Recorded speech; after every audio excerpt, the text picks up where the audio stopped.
Get ready for the countdown. 5, 4, 3, 2, 1, 0.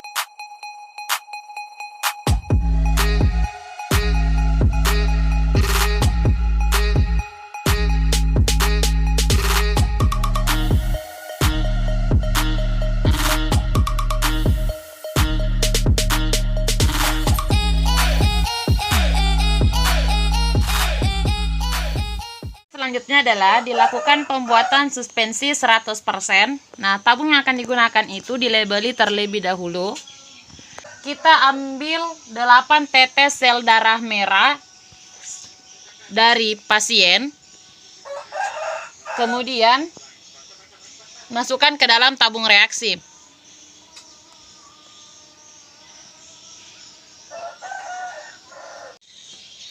Nah, tahapan berikutnya yaitu kita tambahkan NaCl sebanyak 3/4 tabung reaksi, seperti ini.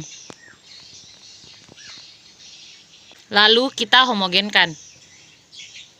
Langkah selanjutnya adalah kita sentrifus tabung suspensi tadi. Seperti biasa, yaitu berlawanan arah. Nah, disentrifus dengan kecepatan 3000 rpm selama 2 menit. Selanjutnya dibuang supernatannya. Nah, ini adalah endapan yang berisi eritrosit. Nah, dibuang supernatannya.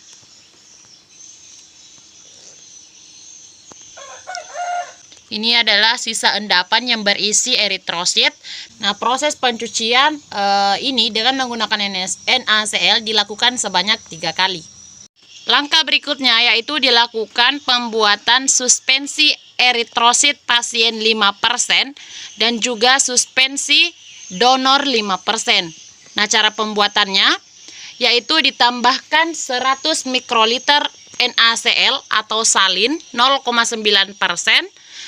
Kemudian ditambahkan plasma donor sebanyak 50 mikron ke dalam tabung serologi suspensi donor, dan juga ditambahkan plasma pasien ke tabung suspensi pasien 5%. Lalu disentrifus dengan kecepatan 3000 rpm selama 15 detik.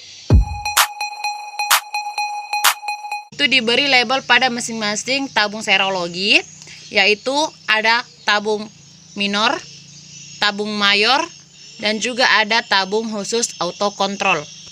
Untuk tabung mayor ditambahkan 2 tetes plasma pasien,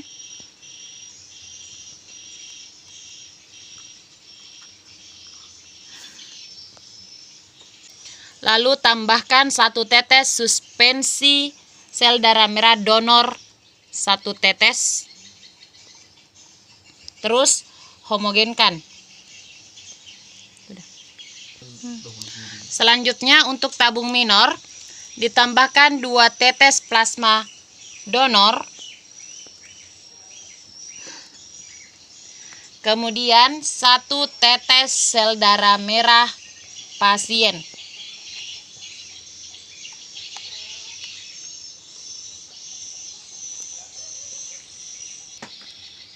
Homogenkan.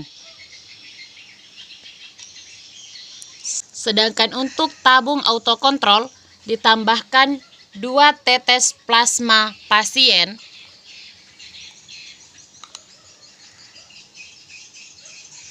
lalu ditambahkan 1 tetes suspensi eritrosit pasien 5% sebanyak 1 tetes. Homogenkan. Selanjutnya kita sentrifus dengan kecepatan 3000 rpm selama 15 detik. Nah, setelah itu kita amati hasil reaksi yang terjadi, apakah dia hemolisis ataupun aglutinasi.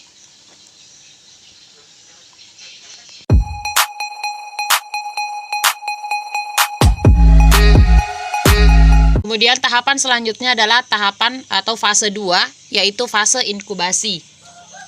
Nah, yang pertama kita tambahkan masing-masing tabung 2 tetes bovin albumin Selanjutnya kita homogenkan ke 3 tabung. Setelah itu diinkubasi pada suhu 37 derajat Celcius selama 15 menit.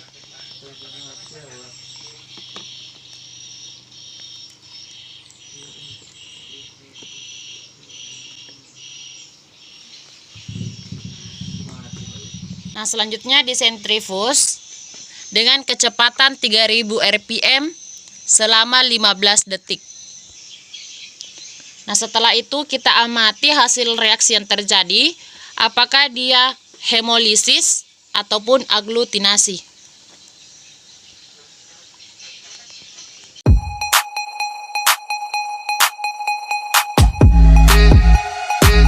Fase 3 yaitu fase antiglobulin. Nah, tahapan pertama fase ini yaitu ditambahkan NaCl 0,9% sebanyak 3 tetes pada masing-masing tabung.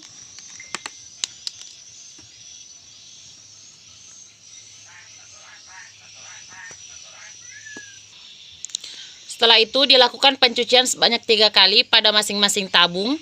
Tahapan berikutnya yaitu ditambahkan serum COMS sebanyak 2 tetes pada masing-masing tabung. Kemudian dihomogenkan. Selanjutnya itu kita sentrifus dengan kecepatan 3000 rpm selama 15 detik. Nah, setelah itu kita amati hasil reaksi yang terjadi, apakah dia hemolisis ataupun aglutinasi.